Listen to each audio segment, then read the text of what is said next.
Sebelum ceritanya dimulai, silakan tulis di kolom komentar dari daerah mana saja teman-teman yang menonton cerita ini. Dan jangan lupa like dan subscribe, agar channel Our Story bisa terus berkembang dan mempersembahkan cerita yang terbaik. Pagi itu matahari menembus tirai jendela kecil rumah sederhana di sudut kota Bekasi. Udara masih lembab, aroma masakan tumis kangkung dan telur dadar tercium lembut dari dapur. Gita berdiri di depan kompor, mengenakan daster bunga yang mulai pudar warnanya.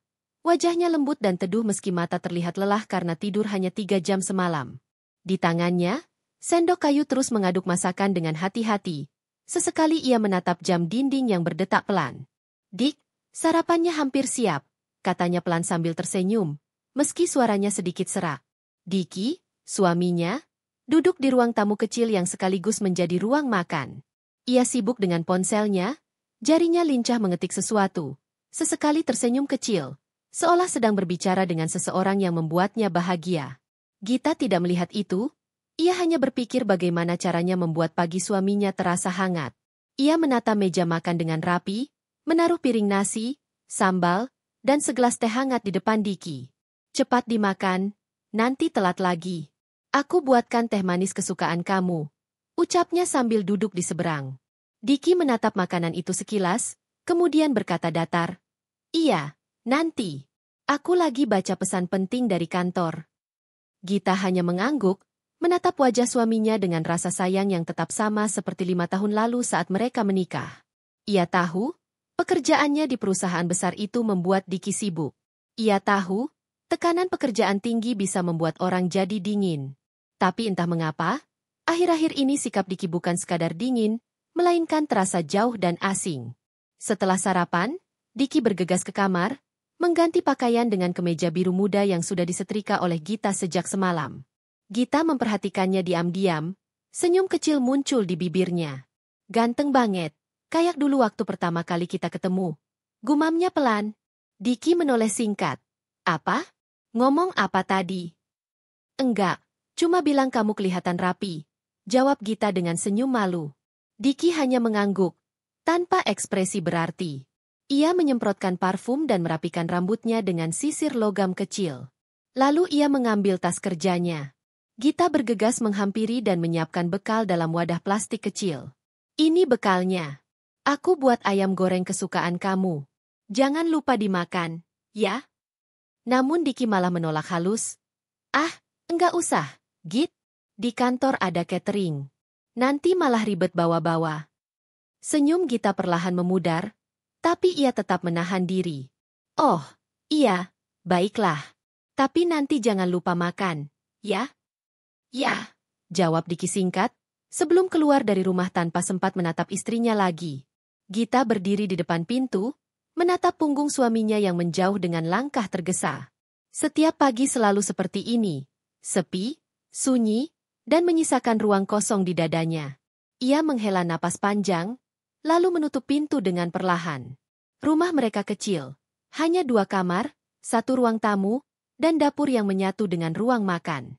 Tapi bagi Gita, itu sudah cukup. Ia tidak butuh rumah besar, tidak butuh mobil mewah, selama ada cinta dan kebersamaan. Sayangnya, yang terakhir itu perlahan menghilang. Hari-harinya diisi dengan kesibukan rumah tangga.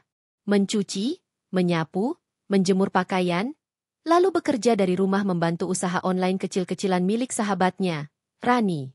Dari situlah Gita mendapat sedikit tambahan uang. Ia menabung diam-diam untuk keperluan darurat, bukan karena pelit, tapi karena ia ingin suatu hari bisa membantu Diki jika ada kesulitan. Sore menjelang, matahari condong ke barat, cahayanya menyusup melalui kisi jendela dan menyinari dinding kusam. Gita duduk di teras, menatap jalan yang mulai sepi. Suara motor terdengar sesekali lewat. Ia menunggu, seperti setiap hari, menunggu Diki pulang. Jam sudah menunjukkan pukul 8 malam, tapi belum juga ada tanda-tanda Diki pulang. Ia mengirim pesan singkat. "Dik, kamu lembur lagi ya? Mau aku hangatkan makan malamnya?" Pesan itu hanya dibaca, tapi tidak dibalas. Jam 9:20, suara motor akhirnya berhenti di depan rumah. Gita bergegas membuka pintu dengan wajah lega. "Akhirnya pulang juga. Aku sudah hangatkan." Diki langsung masuk tanpa menatapnya. Wajahnya terlihat letih tapi bukan lelah kerja, melainkan jenuh. Ia meletakkan tas dengan kasar di meja dan langsung duduk di kursi sambil membuka ponselnya lagi. Kamu sudah makan, Dik? Udah, jawabnya singkat. Oh, kamu makan di kantor? Iya, tadi ada makan bareng tim. Gita diam. Matanya memperhatikan ekspresi Diki, seolah ingin mencari kebenaran di wajah itu. Tapi ia memilih tidak bertanya lebih jauh. Ia tahu, terlalu banyak bertanya hanya akan membuat suaminya marah. Diki lalu bangkit dan menuju kamar mandi tanpa berkata apapun lagi. Gita duduk sendirian di ruang tamu, menatap piring-piring di meja makan yang sudah disiapkan dengan penuh cinta, tapi tetap tak tersentuh. Ia menahan air mata, mencoba tersenyum. Enggak apa-apa. Mungkin memang capek, bisiknya pada diri sendiri. Malam semakin larut. Gita sudah menyiapkan tempat tidur, menunggu Diki keluar dari kamar mandi. Tapi Diki hanya mengambil bantal dan berkata, "Aku tidur di ruang tamu, mau nonton berita dulu." "Kenapa? Ada apa?" "Enggak apa-apa, pengin aja," jawabnya datar. Gita tak berani memaksa. Ia hanya menatap punggung suaminya yang semakin jauh bahkan saat berada di bawah satu atap. Dalam gelap, Gita menatap langit-langit kamar. Ia ingat masa-masa awal pernikahan mereka dulu. Saat Diki masih sering menggenggam tangannya, membawakan bunga, memeluk tanpa diminta. Semua terasa hangat dan penuh janji. Tapi kini, kehangatan itu berubah menjadi tembok dingin yang tak bisa ia tembus. Air mata akhirnya menetes. Tapi ia tak ingin larut dalam kesedihan. Ia berbisik lirih. Kalau cinta ini memang diuji, aku akan tetap bertahan. Aku percaya Diki masih bisa berubah. Keesokan paginya, Gita kembali melakukan rutinitas yang sama. Menyiapkan sarapan, mencuci pakaian, dan menulis laporan kerja online. Tapi entah kenapa, hatinya mulai terasa berat. Ia mulai merasa seperti orang asing di rumahnya sendiri. Diki tak lagi menyapa hangat, bahkan jarang berpamitan sebelum pergi. Sore itu, saat ia sedang menjemur pakaian di halaman belakang, ponselnya berbunyi. Pesan dari Rani. "Git, kamu masih sabar banget ya sama Diki? Aku lihat tadi dia di kantor. Loh, kayaknya bukan sama rekan kerja cowok. Ada cewek cantik banget di mobilnya." Gita menatap layar ponsel cukup lama. Dadanya terasa sesak, tangannya gemetar. Tapi ia tak membalas pesan itu. Ia tidak ingin langsung menuduh. Ia menutup mata, menarik napas dalam-dalam. Enggak mungkin. Diki enggak seperti itu. Katanya meyakinkan diri sendiri, meski suaranya bergetar. Namun di dalam hatinya, ada bagian kecil yang mulai retak. Malam itu Gita duduk di ruang tamu sendirian. TV menyala tapi tak ia perhatikan. Ia menatap foto pernikahan mereka yang tergantung di dinding. Diki tersenyum lebar memegang tangannya, sedangkan Gita tampak begitu bahagia di hari itu. Ia memeluk foto itu pelan. "Kenapa rasanya semua berubah secepat ini, Dik? Apa aku kurang segalanya?" Tak ada jawaban, hanya kesunyian yang semakin pekat. Hujan turun pelan, rintiknya mengetuk genteng, membuat suasana semakin sunyi. Di luar sana, mungkin Diki sedang bersama seseorang yang membuatnya tersenyum. Tapi Gita tetap duduk di situ, menunggu, menahan air mata yang tak lagi bisa ia sembunyikan. Ia menatap ke jendela, wajahnya basah oleh air mata, tapi di dalam sorot matanya mulai muncul sesuatu, bukan sekadar kesedihan, tapi juga kekuatan. Sebuah tekad kecil yang perlahan tumbuh di dalam dirinya. Ia tak tahu apa yang akan terjadi ke depan, tapi satu hal yang ia yakini malam itu. Cinta tak akan pernah bisa dipaksakan sendirian. Jika kelak hatinya benar-benar dikhianati, ia akan tetap berdiri, bukan untuk membalas, tapi untuk mempertahankan harga dirinya sebagai wanita yang pernah mencinta sepenuh hati. Sudah hampir sebulan sejak Gita mulai merasa jarak antara dirinya dan Diki semakin melebar. Setiap pagi selalu sama. Gita menyiapkan sarapan, menunggu Diki turun dari kamar dengan wajah lelah, lalu berangkat kerja tanpa banyak bicara. Tidak ada lagi senyum, tidak ada lagi pelukan pamit seperti dulu. Gita masih mencoba bersabar. Ia percaya semua hanya karena tekanan pekerjaan. Tapi semakin hari, alasan itu terasa semakin lemah. Pagi itu Gita bangun lebih awal, menyiapkan nasi goreng kesukaan Diki lengkap dengan telur mata sapi. Ia berharap hari ini sedikit berbeda, Setidaknya bisa makan bersama sebelum Diki berangkat kerja. Tapi ketika ia keluar dari dapur, Diki sudah rapi dengan jas abu-abu dan dasi biru, wajahnya serius, dan ponsel di tangannya terus menyala. "Dik, sarapannya udah siap," ujar Gita dengan senyum tipis. "Enggak usah. Aku harus berangkat lebih cepat. Ada meeting penting," jawab Diki tanpa menoleh. "Sebentar aja, 5 menit juga cukup, Dik." "Git, tolong jangan maksa. Aku bilang penting ya penting." Nada suaranya tajam. Gita terdiam, senyum di bibirnya memudar. Ia hanya menatap punggung suaminya yang bergegas keluar tanpa menoleh. Pintu tertutup, meninggalkan Gita sendirian di ruang makan yang sepi, dengan 2 piring nasi goreng yang masih mengepul hangat. Ia menatapnya lama, lalu perlahan menarik napas panjang. "Ya Tuhan, aku cuma ingin kami seperti dulu lagi," gumamnya pelan. Hari demi hari berlalu dengan pola yang sama. Diki semakin sering pulang larut malam. Kadang ia beralasan lembur, kadang katanya harus menemani klien. Tapi anehnya, setiap kali Gita bertanya tentang kantor, jawabannya selalu singkat dan dingin. Pernah suatu malam Gita mencoba berbicara dengan lembut. "Dik, aku perhatiin kamu akhir-akhir ini sering lembur. Capek banget ya?"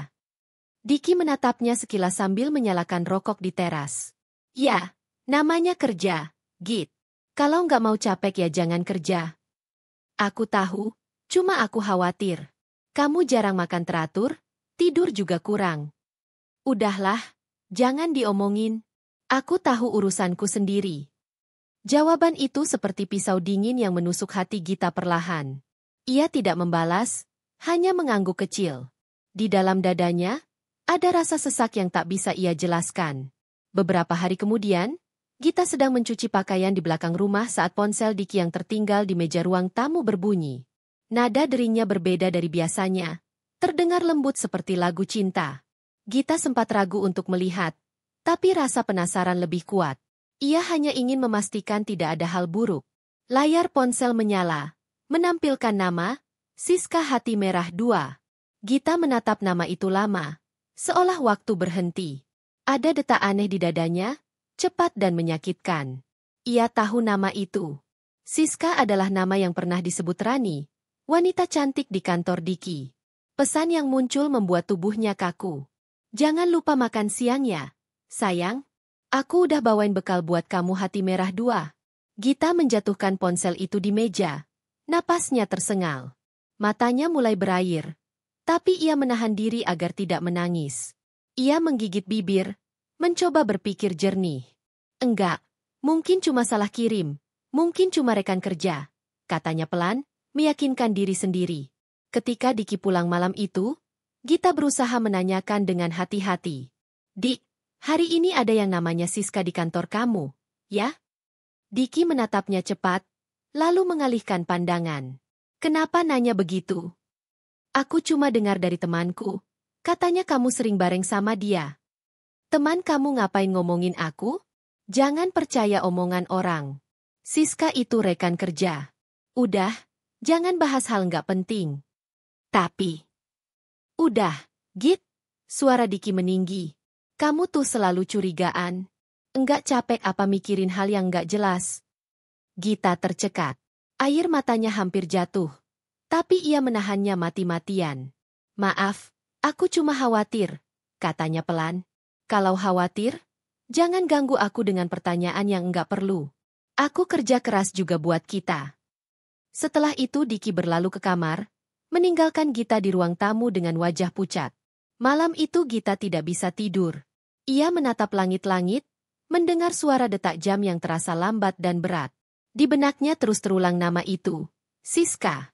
Keesokan harinya, Gita memutuskan untuk tidak diam. Ia meminta Rani menyelidiki sedikit tentang wanita bernama Siska itu. Rani bekerja di perusahaan yang sama dengan Diki, meskipun di divisi berbeda. 2 hari kemudian, Rani mengirim pesan suara. "Git, aku tahu siapa Siska.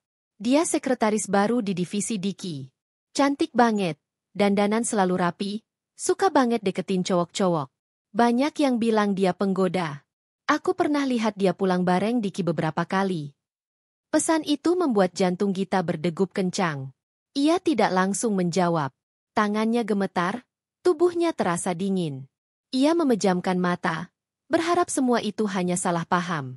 Tapi perasaan di dalam dadanya berkata lain. Sore itu, Gita menunggu Diki pulang dengan hati yang campur aduk. Ketika pintu terbuka, Gita mencoba tersenyum. Dik, tadi aku dapat kabar katanya kamu sering bareng sekretaris baru, Siska. Benar ya?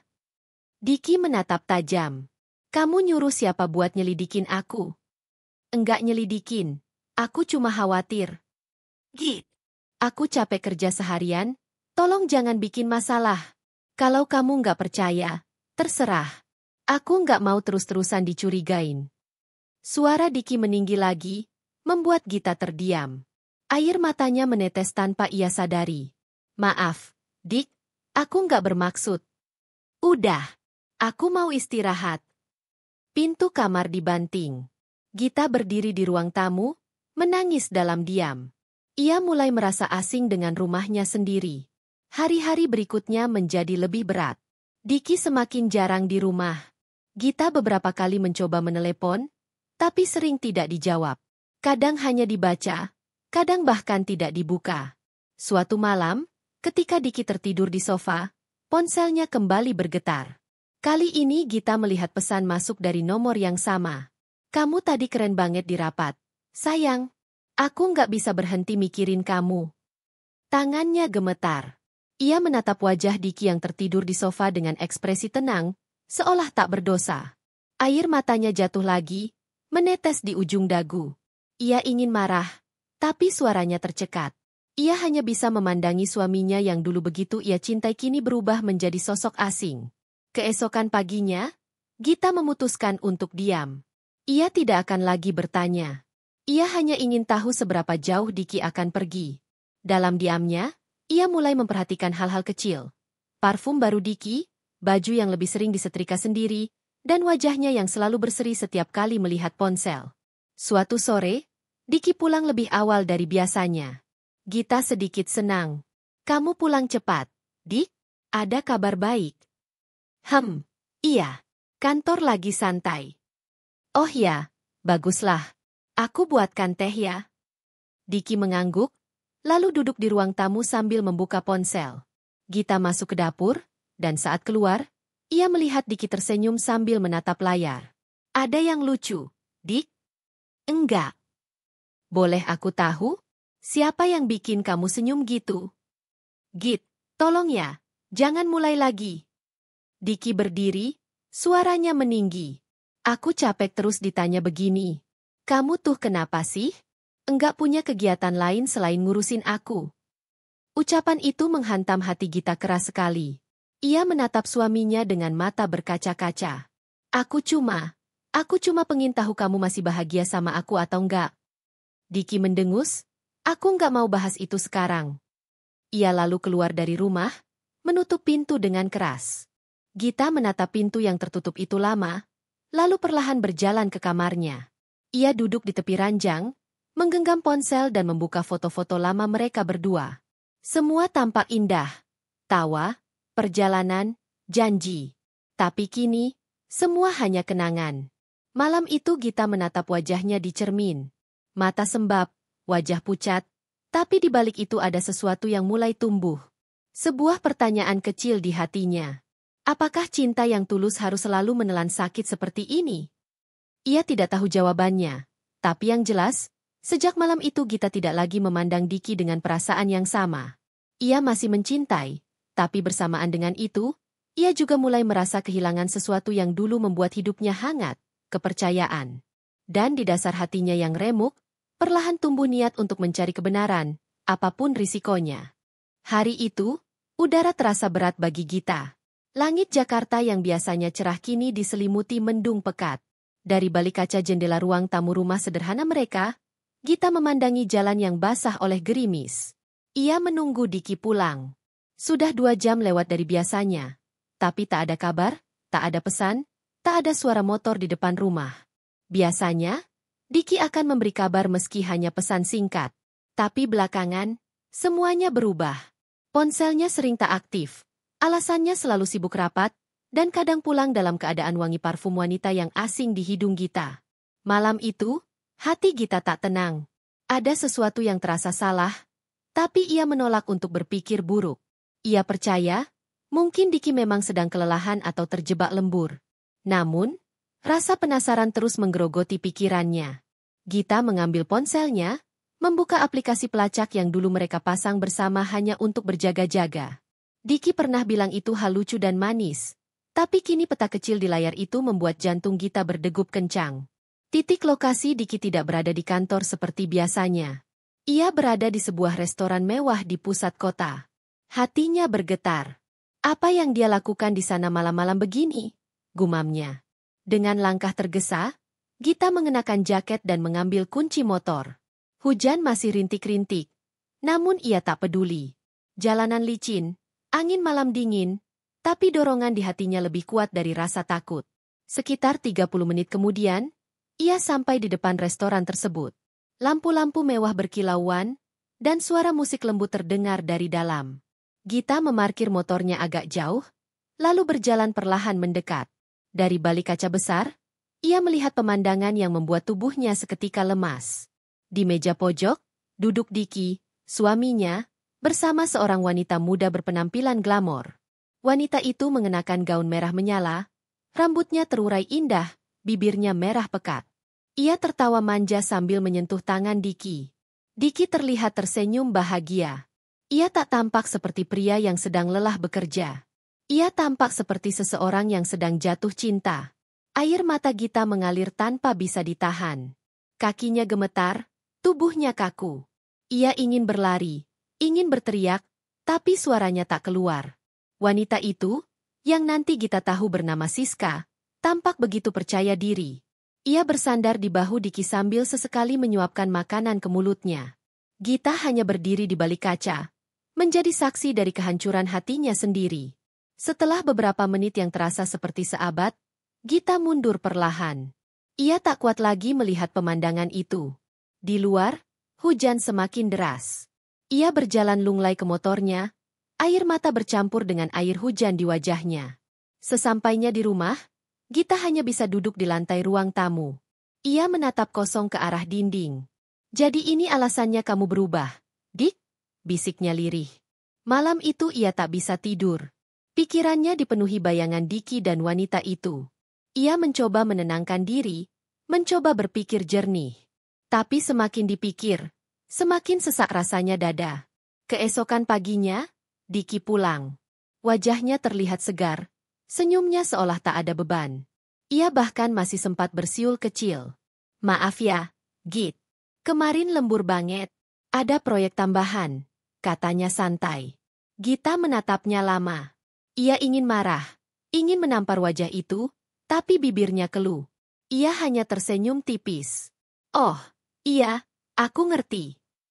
Diki menunduk sebentar, lalu melanjutkan, nanti siang aku harus ke kantor lagi. Ada meeting penting. Gita mengangguk pelan. Hati-hati di jalan, Dik. Begitu Diki pergi, Gita menatap pintu yang tertutup. Air matanya jatuh lagi. Ia tahu Diki berbohong, tapi ia juga tahu ia tak bisa langsung menuduh tanpa bukti. Ia butuh kepastian.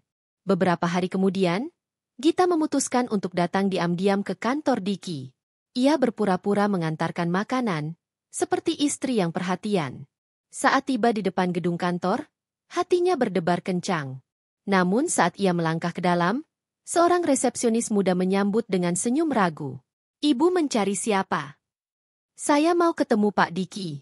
Suami saya, jawab Gita lembut. Resepsionis itu terdiam, lalu matanya menatap Gita dari atas ke bawah, seolah menilai. Oh, Pak Diki sedang rapat, Bu. Tapi, kalau boleh tahu, ibu siapa ya? Namaku Gita. Istrinya. Jawabnya mantap. Saat itulah suara tawa terdengar dari arah lift. Gita menoleh dan melihat Diki keluar bersama wanita yang sama, Siska. Mereka terlihat mesra. Siska memegang lengan Diki dengan manja. Begitu melihat Gita, Siska tertawa kecil dan memutar matanya sinis. Oh, jadi ini istrinya?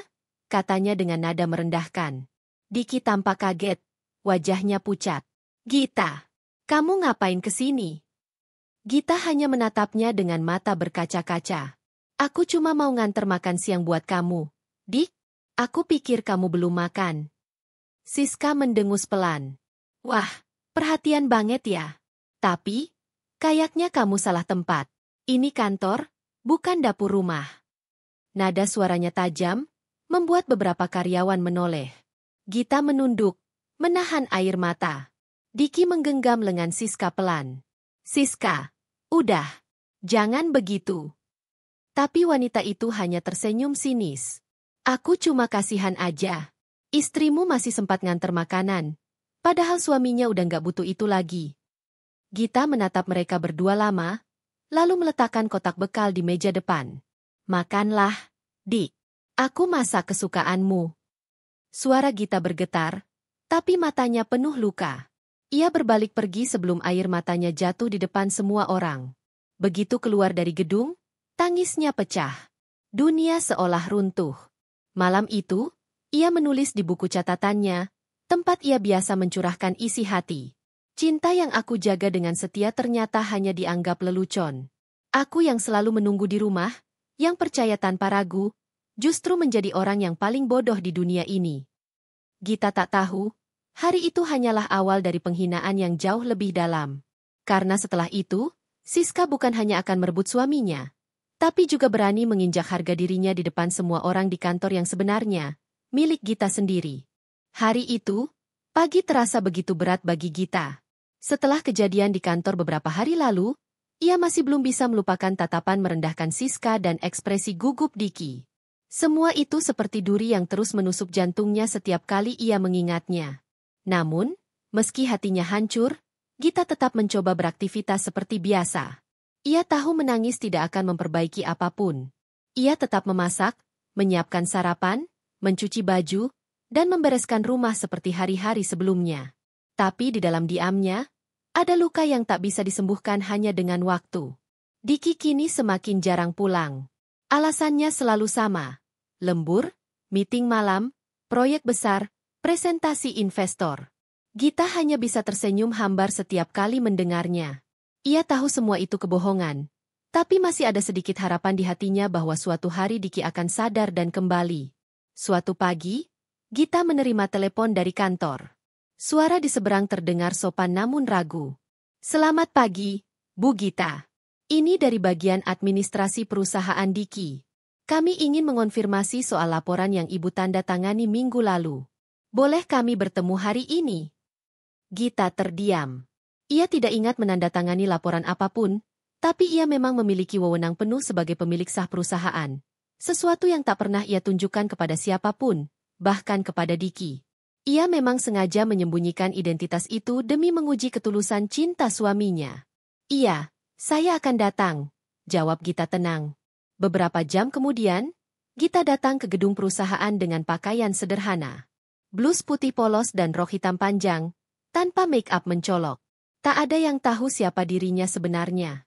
Di mata para karyawan, ia hanyalah istri Diki yang datang tanpa undangan. Begitu memasuki lobi, ia melihat beberapa pegawai menatapnya sambil berbisik-bisik. Gita mencoba menenangkan diri dan menghampiri resepsionis.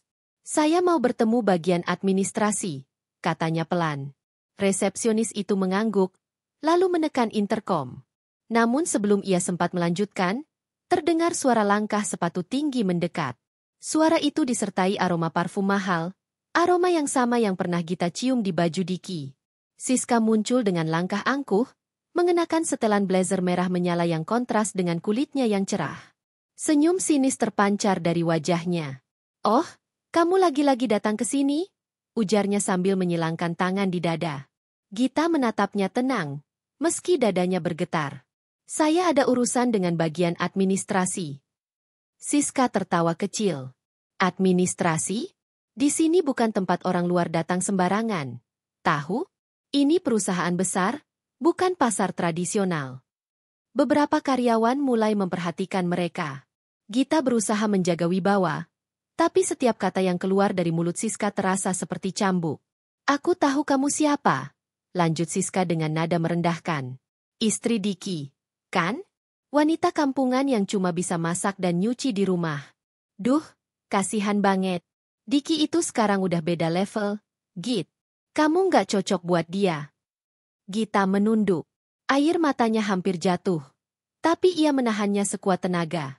Saya nggak datang untuk ribut. Tolong jangan bikin keributan di tempat kerja, katanya pelan. Namun Siska semakin berani.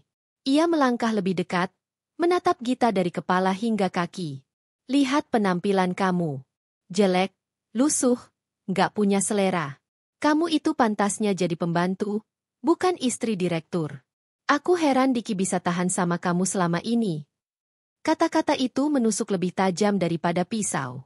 Ruangan menjadi hening sesaat. Hanya suara tawa kecil dari beberapa karyawan yang menyaksikan kejadian itu dari jauh. Siska tersenyum puas.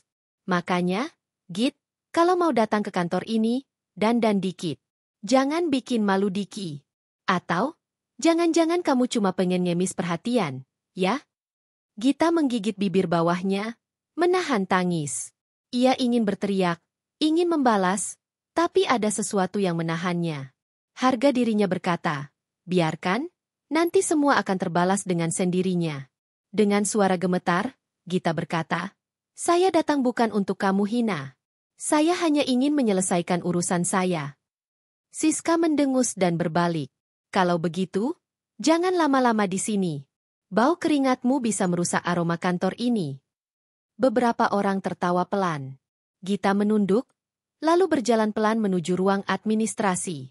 Setiap langkah terasa berat, seolah setiap mata di ruangan itu menertawakannya. Di dalam ruangan, seorang staf senior yang mengenal Gita dengan baik langsung berdiri. Bu Gita, maaf, saya tidak tahu kalau Anda akan datang sendiri. Kami sudah siapkan berkasnya. Gita mengangguk tanpa suara. Ia menandatangani dokumen itu, lalu keluar tanpa sepatah kata. Tapi sebelum meninggalkan gedung, ia sempat berhenti di depan pintu besar yang bertuliskan, Direktur Utama Diki Pratama. Ia menatap papan nama itu lama. Dulu, nama itu membuatnya bangga. Tapi kini, nama itu hanya membawa luka. Sesampainya di rumah, Gita tak bisa menahan air matanya lagi. Ia menangis sejadi-jadinya di atas kasur. Semua hinaan, semua tawa, semua pandangan sinis itu terus berputar di kepalanya. Namun di sela tangisnya, muncul sesuatu yang baru, api kecil di dalam hatinya. Api itu berbisik pelan, tapi pasti, mereka tidak tahu siapa aku sebenarnya. Mereka pikir aku lemah, tapi aku akan tunjukkan, siapa yang sebenarnya harus malu. Malam itu, Gita menatap cermin dan berbicara pada dirinya sendiri. Cukup, Git. Kamu sudah terlalu lama diam. Sekarang waktunya kamu bangkit. Air mata masih mengalir, tapi kini ada cahaya di baliknya. Cahaya tekad yang mulai menyala. Pagi itu, matahari terasa lebih redup dari biasanya. Gita berdiri di depan cermin kamar, menatap pantulan dirinya sendiri yang tampak jauh berbeda dari dulu. Matanya sembab karena terlalu sering menangis. Pipinya sedikit tirus, dan senyum yang dulu selalu menghiasi wajahnya kini telah hilang entah kemana. Sudah seminggu sejak kejadian memalukan di kantor. Setiap malam, Gita terjaga, memutar ulang setiap kata yang diucapkan Siska. Kata-kata itu seperti racun yang terus menggerogoti hatinya. Kamu itu cuma pembantu. Kalimat itu terngiang-ngiang hingga membuat dadanya sesak. Namun pagi ini, ada sesuatu yang berubah di dalam dirinya. Gita tahu, kalau ia terus bertahan dalam rumah yang sudah penuh kebohongan, ia hanya akan semakin hancur. Diki tidak lagi memandangnya sebagai istri, dan Siska semakin berani menginjak harga dirinya. Ia menatap koper di lantai. Di dalamnya, hanya beberapa pakaian, buku catatan pribadinya, dan foto pernikahan mereka yang kini sudah mulai pudar warnanya. Gita menghela napas panjang. Sudah cukup, Dik. Aku lelah, bisiknya lirih. Saat Diki pulang malam itu, Gita sudah duduk di ruang tamu dengan koper di sampingnya. Wajahnya tenang, tapi matanya dingin. Diki tampak kaget. Git, kamu mau kemana? Tanyanya cepat. Gita menatapnya tanpa emosi. Aku mau pergi. Aku butuh waktu buat diriku sendiri. Diki berjalan mendekat, mencoba tersenyum meski wajahnya tampak gelisah. Kamu kenapa sih? Cuma gara-gara kemarin? Jangan berlebihan, Git. Siska itu cuma teman kerja. Gita menahan diri untuk tidak tertawa pahit. Teman kerja yang berani menghina istri orang di depan banyak orang? Kamu pikir aku nggak lihat sendiri, Dik? Aku bukan buta. Diki terdiam. Wajahnya berubah masam. Kamu terlalu sensitif. Aku capek, Git. Capek sama kamu yang selalu curiga. Aku cuma pengen ketenangan. Tenang? Suara Gita meninggi. Kamu mau tenang di pelukan perempuan lain, kan? Diki menatap Gita dengan tatapan tajam. Kamu udah berubah, Git. Aku nggak suka kamu yang kayak gini. Kalau kamu mau pergi, ya silakan. Aku nggak bisa terus-terusan diatur. Kata-kata itu seperti cambuk terakhir yang memutus sisa cinta di hati Gita. Ia mengangguk pelan, mengusap air matanya, lalu berdiri sambil membawa koper. Baik, aku pergi. Tapi suatu hari nanti, Dik, kamu akan sadar siapa yang selama ini kamu sia-siakan. Tanpa menoleh lagi, Gita melangkah keluar rumah. Udara malam menyambutnya dengan dingin, tapi entah kenapa, langkahnya terasa lebih ringan dari sebelumnya. Beberapa hari kemudian, Gita pindah ke apartemen kecil yang dulu ia beli atas namanya sendiri. Tempat itu sederhana namun tenang, jauh dari hiruk-pikuk dan kenangan pahit bersama Diki. Di sanalah, untuk pertama kalinya setelah sekian lama, Gita bisa bernapas lega. Ia mulai menulis lagi, sesuatu yang dulu ia cintai sebelum menikah. Setiap malam, ia menumpahkan isi hatinya ke dalam lembar demi lembar kertas. Menulis membuatnya merasa hidup kembali. Namun di sela-sela kesendiriannya, ada satu hal yang terus berputar di pikirannya, perusahaan. Ia sadar, selama ini ia membiarkan orang lain memegang kendali atas sesuatu yang seharusnya menjadi tanggung jawabnya sendiri. Ia telah bersembunyi terlalu lama di balik nama Diki, memberi kesempatan pada orang lain untuk meremehkannya. Gita lalu membuka laptopnya dan mulai meninjau laporan keuangan perusahaan. Semua data tersimpan di sistem yang masih bisa ia akses dengan otoritas tertinggi. Dan dari situlah, ia menemukan banyak kejanggalan. Ada transaksi yang tidak sesuai, pengeluaran yang mencurigakan, dan tanda tangan Diki di beberapa dokumen fiktif. Jadi selama ini kamu bukan cuma mengkhianati aku, tapi juga main kotor di belakang perusahaan? Gumamnya dengan mata dingin. Dalam hati, Gita tahu, sudah waktunya ia berhenti menjadi korban. Hari-hari berikutnya, Gita mulai bangkit dengan tekad baru. Ia kembali mengurus urusan bisnis yang selama ini ia abaikan. Ia datang ke kantor tanpa memberitahu siapapun, diam-diam mengatur strategi untuk mengambil kembali kendali penuh atas perusahaan itu. Beberapa karyawan lama yang mengenalnya dengan baik langsung menunduk hormat saat melihatnya kembali. Selamat datang kembali, Bu Gita. Kami senang sekali Ibu datang, ujar salah satu manajer senior. Gita hanya tersenyum tipis. Sudah waktunya aku menata semuanya lagi, katanya tenang. Setiap malam, Gita bekerja tanpa lelah. Ia mempelajari laporan, meninjau kontrak, dan mempersiapkan langkah besar. Di saat Diki sibuk dengan Siska dan kehidupannya yang semu, Gita sedang membangun kembali kekuatannya. Dan untuk pertama kalinya setelah sekian lama, ia merasakan ketenangan. Ia tak lagi menangis di malam hari. Ia mulai bisa tersenyum pada dirinya sendiri. Suatu malam, ia berdiri di balkon apartemennya, menatap gemerlap lampu kota. Angin meniup lembut rambutnya. Ia berbisik pada dirinya sendiri. Aku bukan wanita lemah seperti yang mereka kira. Aku bukan korban.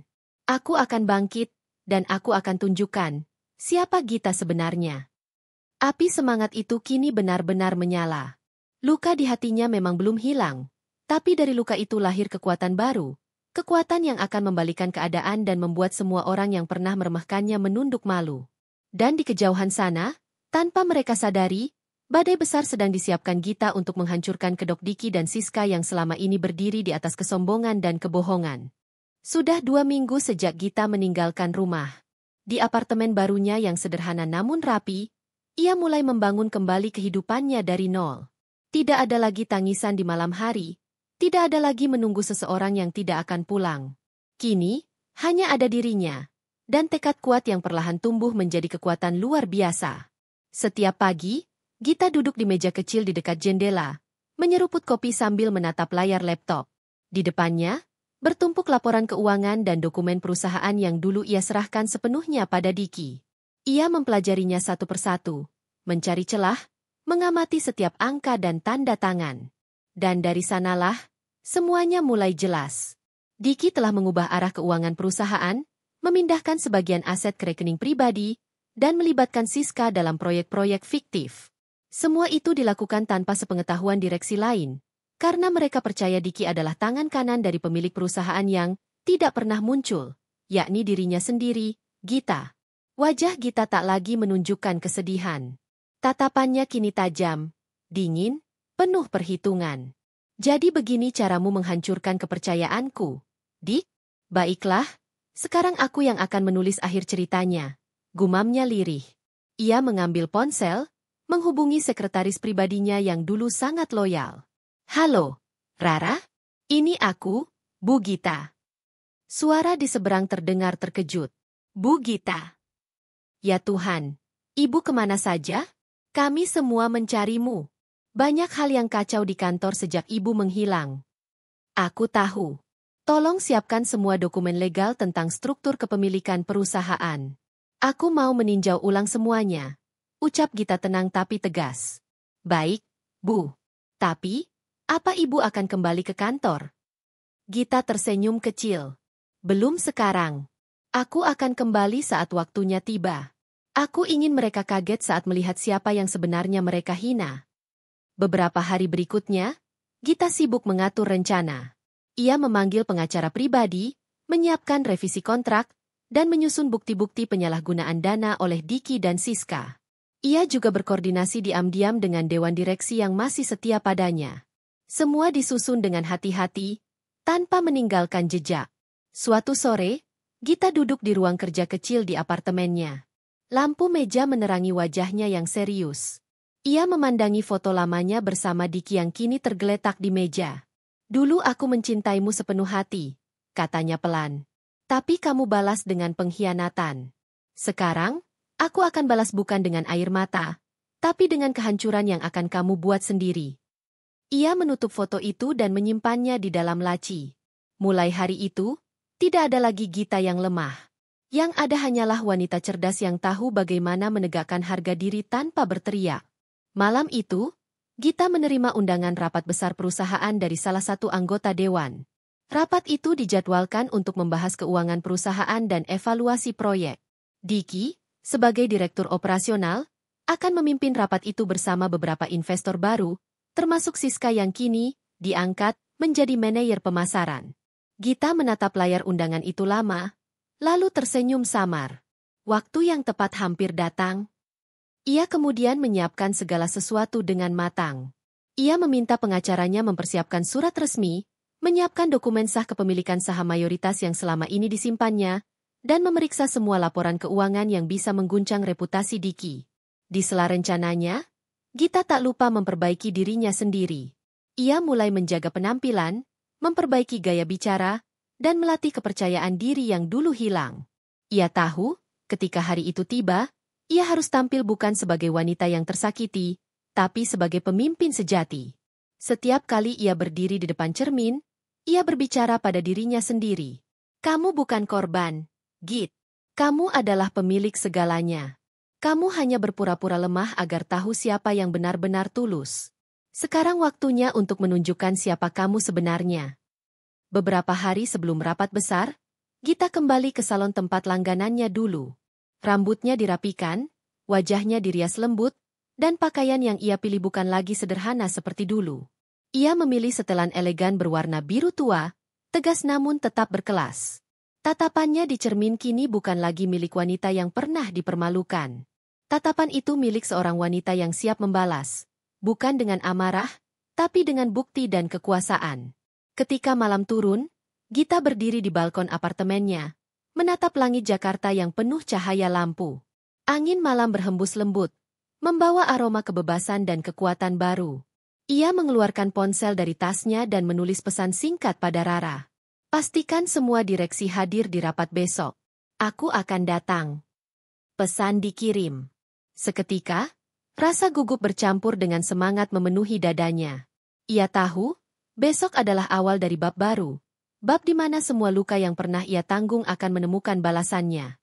Gita tersenyum kecil, menatap jauh ke arah gedung tinggi yang di dalamnya Diki dan Siska masih tertawa tanpa tahu badai apa yang menanti mereka. Besok, kalian akan tahu siapa yang sebenarnya kalian hina. Dan saat itu tiba, kalian akan menunduk di hadapanku. Pagi itu, sinar matahari menembus tirai kaca gedung tinggi tempat Gita kini bekerja. Sudah 3 tahun berlalu sejak ia meninggalkan rumah Diki, meninggalkan semua kenangan pahit yang hampir menghancurkan hidupnya. Kini, Gita bukan lagi perempuan yang lemah dan mudah ditindas. Ia berubah menjadi sosok wanita elegan, tegas, dan berwibawa. Tubuhnya kini lebih terawat, pembawaannya tenang, dan sorot matanya tajam penuh percaya diri. Ia mengenakan setelan kerja berwarna abu muda dengan jilbab satin lembut. Sepatunya berhak sedang, langkahnya mantap menyusuri lobi kantor pusat perusahaan baru tempatnya menjabat sebagai manajer operasional. Sebuah jabatan yang dulu tak pernah ia bayangkan akan ia raih. Namun, yang tidak diketahui banyak orang adalah, perusahaan ini miliknya. Semua orang mengenalnya sebagai Bu Gita, manajer baru yang direkrut dari perusahaan besar luar negeri. Padahal, di balik layar, semua saham mayoritas perusahaan ini telah berpindah ke tangannya setelah ia sukses membangun bisnis kecilnya dan melakukan merger dengan investor luar. Ia sengaja menyembunyikan identitasnya sebagai pemilik agar bisa melihat siapa yang benar-benar bekerja dengan hati. Hari pertama ia datang, suasana kantor tampak sibuk. Para staf berdiri memberi salam hormat ketika ia lewat. Namun, di antara wajah-wajah baru itu, Gita merasa jantungnya berdetak lebih cepat saat melihat sosok wanita yang sangat ia kenal. Wanita itu berdiri di depan meja resepsionis, memakai dress ketat berwarna merah marun, rambut panjangnya diurai, dan bibirnya dihiasi lipstik mencolok. Masih sama seperti dulu, sombong dan penuh percaya diri.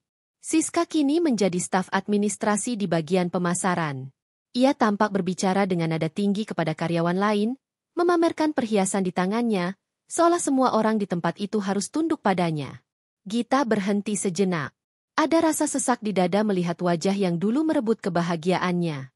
Namun kali ini, bukan air mata yang keluar, melainkan senyum dingin yang penuh arti. Bu Gita, selamat datang di kantor kami. Sapa HRD dengan sopan sambil mempersilakan Gita menuju ruangannya di lantai 5. Sebelum masuk lift, Gita sempat menatap ke arah Siska yang tak sadar sedang diawasi. Siska masih sama, suka meremehkan orang lain, dan bahkan sempat melirik Gita sekilas dengan tatapan menilai dari atas ke bawah. Siapa tuh? Baru juga datang udah sok-sokan banget. Gayanya kayak bos aja. Gumam Siska sinis pada temannya. Katanya itu manajer baru loh, SIS. Halah, manajer apaan? Lihat aja bajunya, pasti cuma numpang gaya. Entar juga tunduk kalau udah tahu siapa aku. Gita mendengar kalimat itu jelas. Ia hanya tersenyum tipis. Dalam hati, ia berbisik. Kau tak tahu siapa yang sebenarnya berdiri di hadapanmu, Siska. Siang harinya, di ruang rapat besar, seluruh staf dikumpulkan untuk memperkenalkan pemimpin baru. Direktur utama perusahaan memperkenalkan Gita secara resmi. Rekan-rekan sekalian, mulai hari ini, kita kedatangan manajer operasional baru. Beliau memiliki pengalaman panjang di bidang manajemen dan pengembangan bisnis. Tolong sambut Bu Gita dengan baik. Semua bertepuk tangan, kecuali satu orang, Siska.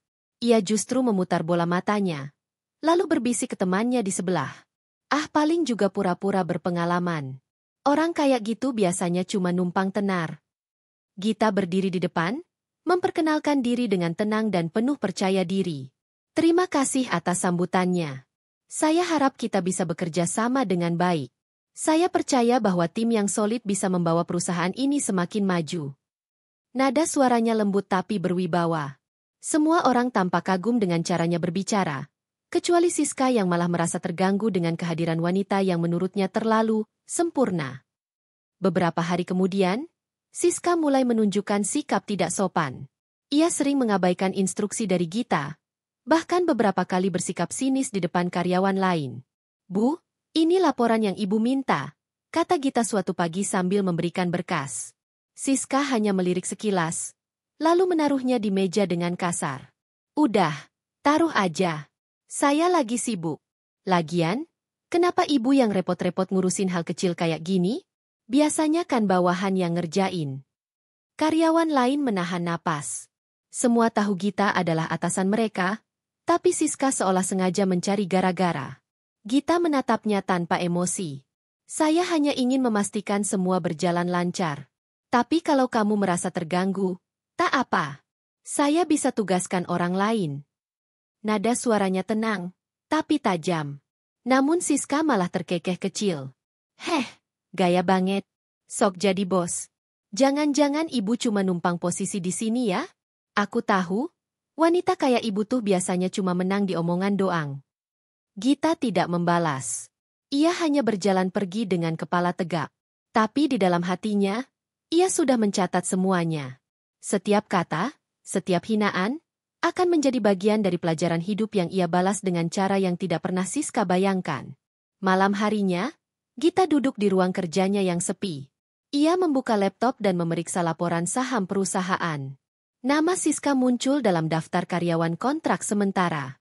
Gita tersenyum miring. Menarik sekali. Jadi, kau bekerja di perusahaanku tanpa tahu siapa aku sebenarnya? Gumamnya. Ia mengetik sebuah pesan ke sekretaris pribadinya. Besok siapkan rapat internal.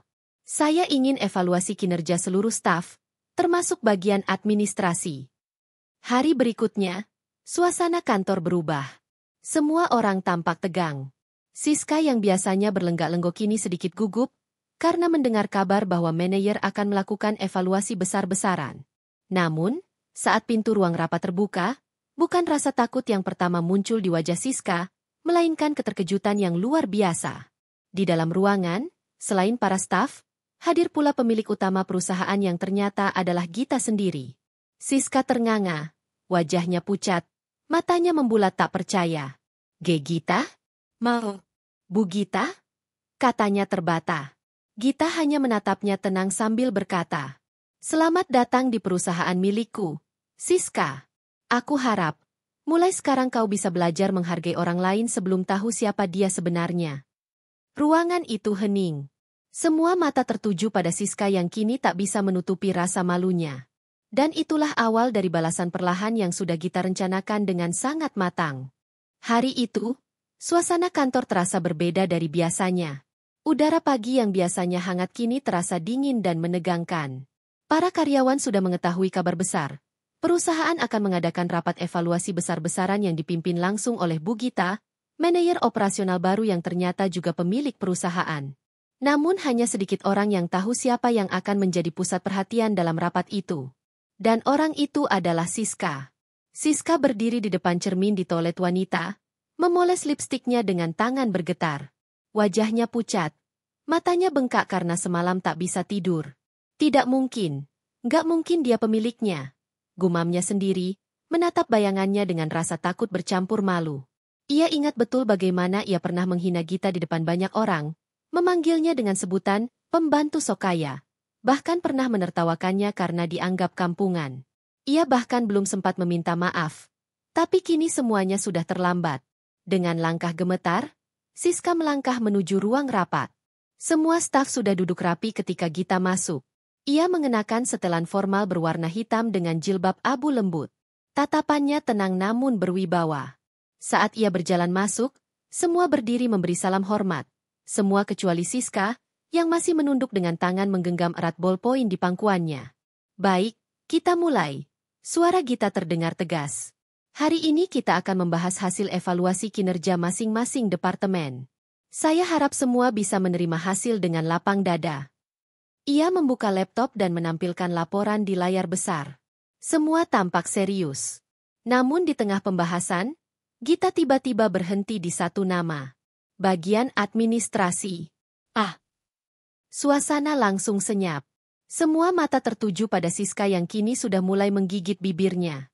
"Ya, Bu," jawabnya pelan. Gita menatapnya lurus. "Dari hasil evaluasi, kinerjamu cukup baik dalam hal administrasi. Tapi ada satu catatan penting yang saya temukan." Siska mengangkat kepalanya sedikit. "Catatan, Bu?" "Ya." Gita menatap tajam. "Sikapmu." Ruangan terasa semakin menegang. "Saya mendapati banyak laporan dari rekan kerja bahwa kamu sering berkata kasar, merendahkan orang lain, dan bersikap tidak sopan, bahkan terhadap atasanmu." Beberapa staf menunduk. Mereka tahu itu benar, tapi tak ada yang berani bicara. Siska menelan ludah. Saya tidak bermaksud begitu, Bu. Saya cuma bercanda. Bercanda? Gita mengulang dengan nada pelan tapi menekan. Menghina seseorang di depan umum, menuduhnya tak pantas bekerja di sini, itu kamu anggap bercanda?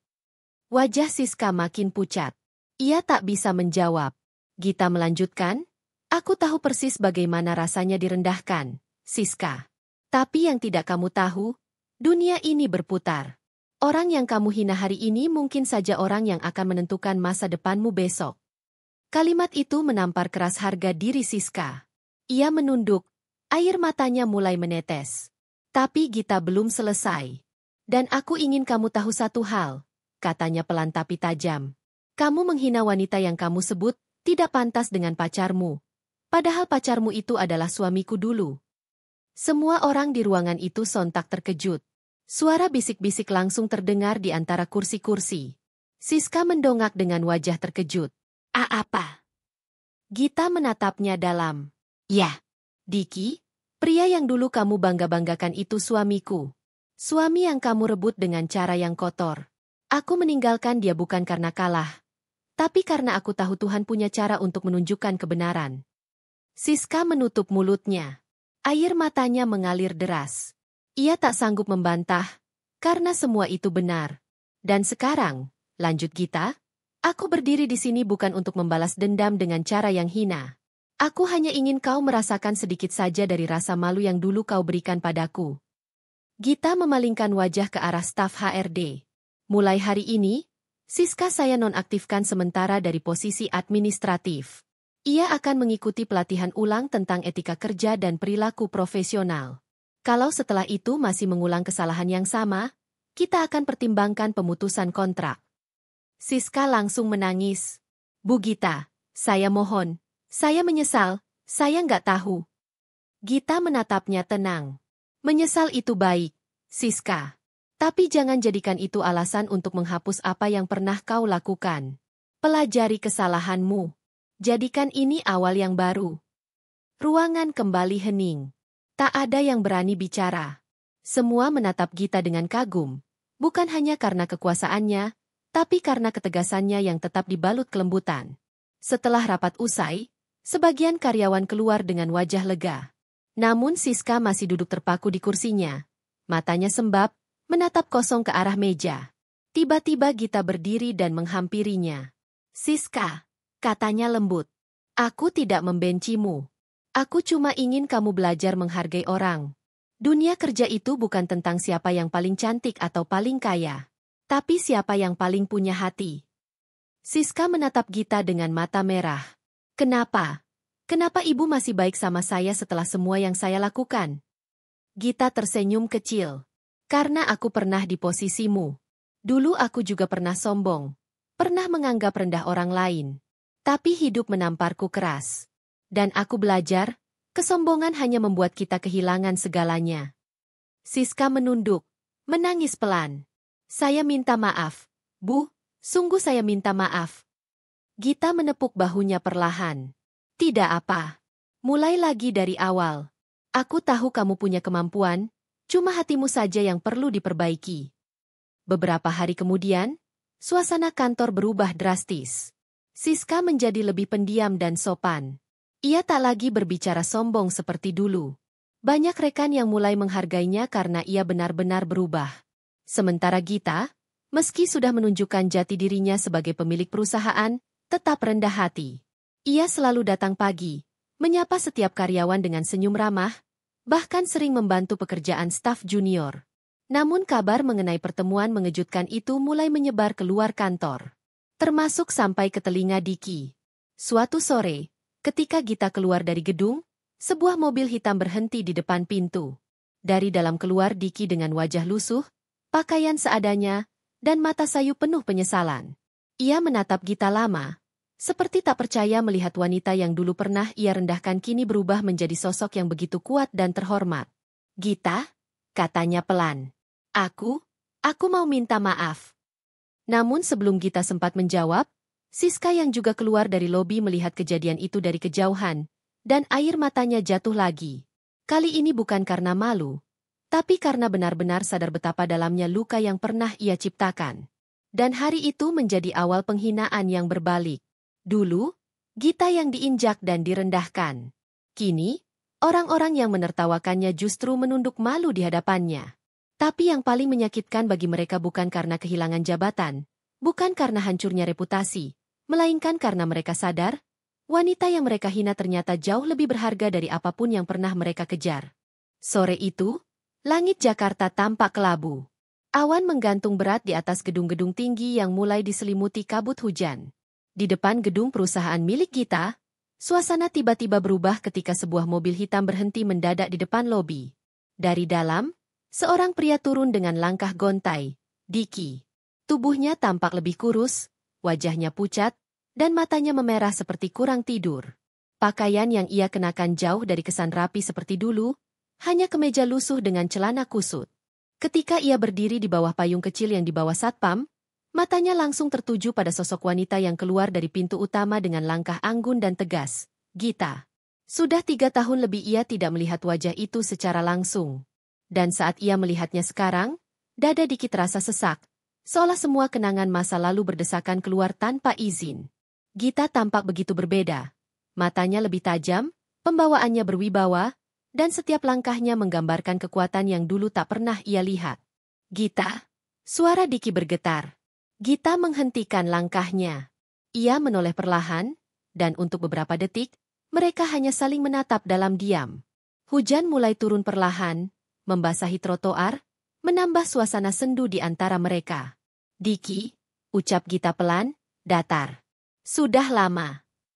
Diki menunduk. Aku cuma ingin bicara. Tolong, cuma sebentar. Gita menatap jam tangannya. Aku ada rapat, tapi, baiklah. 5 menit saja. Mereka berjalan ke sudut taman kecil di samping gedung, di mana suara hujan terdengar lembut di atas kanopi kaca. Diki menarik napas panjang sebelum mulai berbicara. Aku tahu aku nggak pantas lagi ngomong sama kamu, katanya pelan. Tapi, aku nyesel, Git. Sumpah, aku nyesel banget. Gita hanya menatap tanpa ekspresi. Diki melanjutkan, setelah kamu pergi, hidupku hancur. Siska, dia ninggalin aku. Setelah uangku habis, dia pergi gitu aja. Aku cari kerja, tapi nggak ada yang mau terima. Reputasiku rusak, utang numpuk. Aku sempat jual rumah, jual mobil. Sekarang aku cuma numpang di rumah teman. Suaranya pecah. Ia menunduk, menutup wajahnya dengan kedua tangan. Waktu aku tahu kamu sukses, aku baru sadar, yang aku buang dulu itu bukan cuma istri yang baik, tapi satu-satunya orang yang benar-benar tulus sayang sama aku. Hening beberapa detik. Suara hujan terdengar makin deras. Gita masih diam. Lalu ia perlahan berkata, Diki, kamu tahu apa yang paling menyakitkan dari semua itu?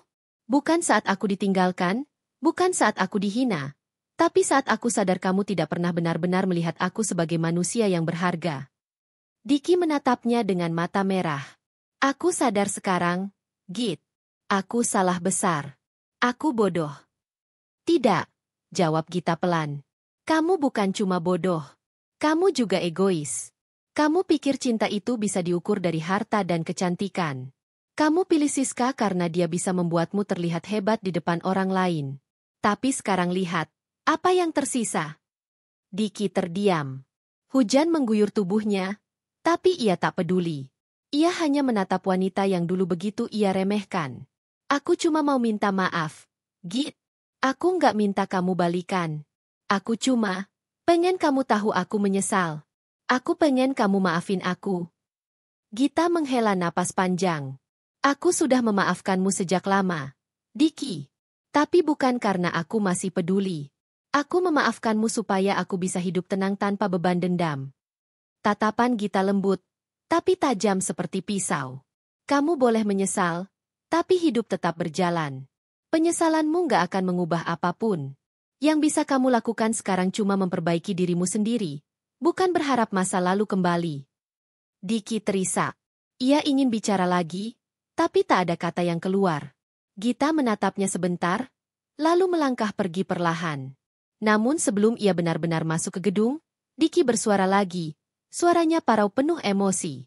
Gita, aku benar-benar kehilangan segalanya karena keputusanku sendiri. Tapi tahu nggak yang paling menghantui aku tiap malam? Gita berhenti, tapi tidak menoleh. Bayangan wajahmu, waktu kamu pergi. Wajah itu selalu muncul di mimpi aku. Kamu nangis, tapi tetap senyum. Dan aku sadar, itu bukan senyum bahagia. Itu senyum perpisahan dari orang yang terlalu sabar menghadapi aku. Air mata mengalir di pipi Diki. Ia jatuh berlutut di trotoar yang basah, menatap punggung Gita yang perlahan menjauh. Aku nggak pantas buat kamu, Git, tapi aku juga nggak bisa berhenti nyesel. Gita menatap langit kelabu, lalu menutup matanya sejenak. Dalam hatinya, ada rasa iba, bukan lagi cinta, tapi rasa kasihan terhadap pria yang dulu pernah ia cintai sepenuh hati. Diki, katanya tanpa menoleh, kadang Tuhan membiarkan kita kehilangan sesuatu agar kita belajar menghargainya setelah terlambat. Kemudian ia melangkah pergi, meninggalkan Diki dalam genangan air hujan dan penyesalan yang dalam. Beberapa hari kemudian, kabar tentang keadaan Diki menyebar.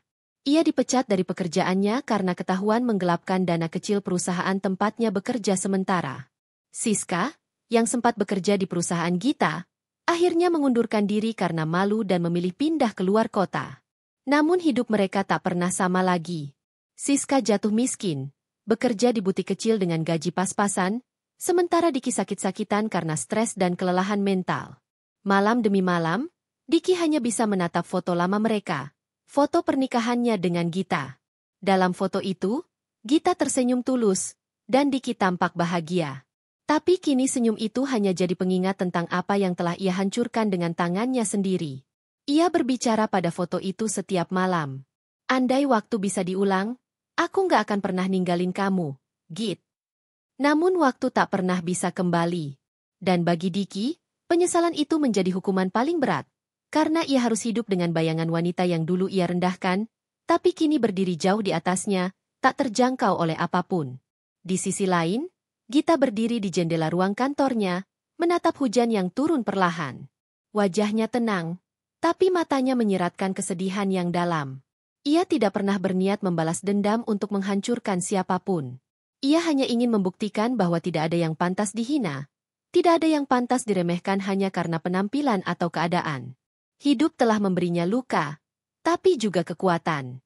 Dan kini, meski luka itu belum hilang sepenuhnya, ia tahu satu hal pasti. Ia menang, bukan karena membalas, tapi karena berhasil berdiri tegak setelah semua yang pernah menjatuhkannya.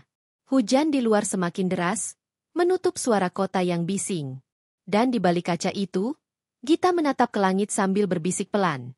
Terima kasih, Tuhan, karena aku pernah hancur, aku jadi belajar arti kekuatan yang sebenarnya. Dan di tempat lain, dalam kesunyian yang penuh penyesalan, Diki menunduk, memeluk lututnya, dan membiarkan air matanya jatuh bersama sisa hidup yang tak lagi punya arah. Karena penyesalan sejati, bukan tentang kehilangan orang lain, tapi tentang kehilangan diri sendiri karena kesalahan yang tak bisa diperbaiki. Sudah 2 tahun berlalu sejak hari itu, hari ketika Gita membuat seluruh kantor, termasuk Diki dan Siska, menyadari siapa dirinya sebenarnya. Waktu telah banyak mengubah segalanya. Dulu Gita hanyalah seorang istri yang ditinggalkan, wanita yang dihina karena penampilan dan kesederhanaannya. Kini ia berdiri sebagai sosok yang disegani. Perusahaan yang dulu ia rintis diam-diam kini menjadi salah satu yang paling berkembang di Jakarta. Namanya dikenal luas di dunia bisnis sebagai Gita Prameswari, direktur muda yang sukses, tegas, dan dermawan. Namun di balik setiap senyumnya, tersimpan luka yang tak benar-benar sembuh.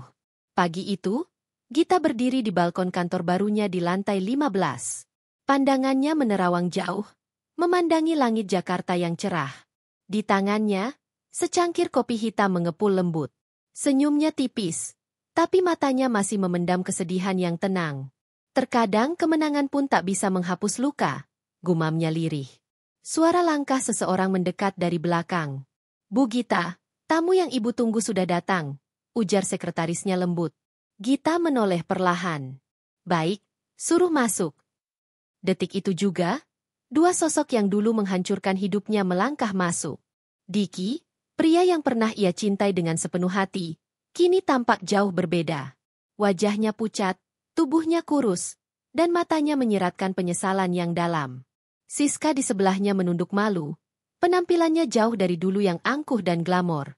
"Silakan duduk," ucap Gita dengan nada datar tapi berwibawa.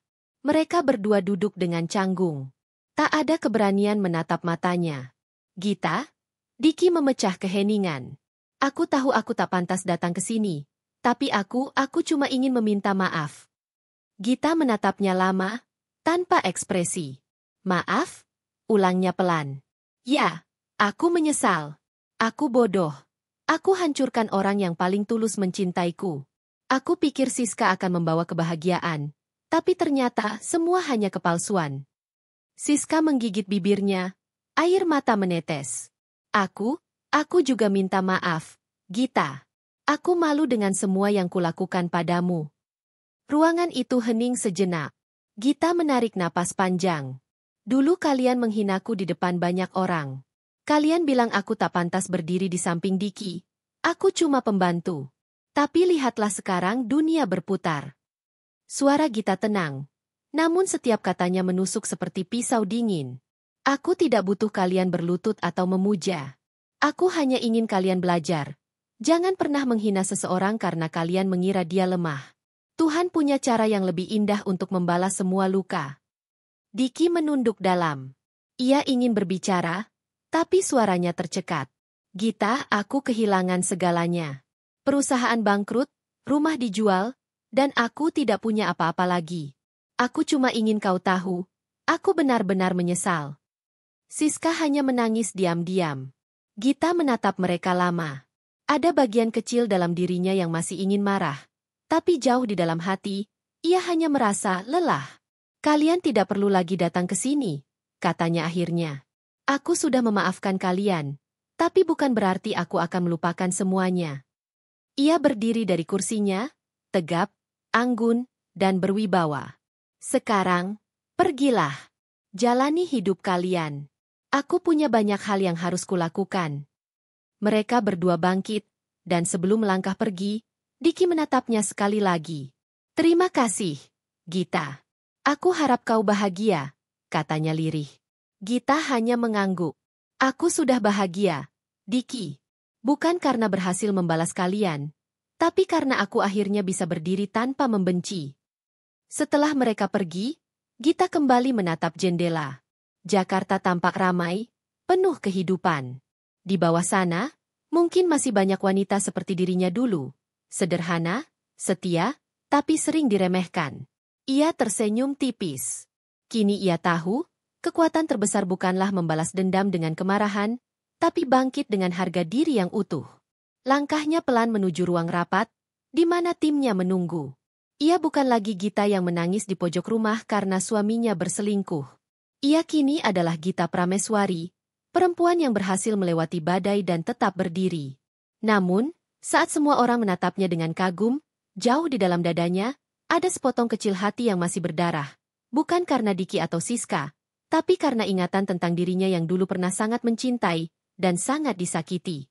Ia tahu, luka itu mungkin takkan pernah hilang sepenuhnya. Tapi ia juga tahu, luka itu adalah bukti bahwa ia pernah kuat bertahan.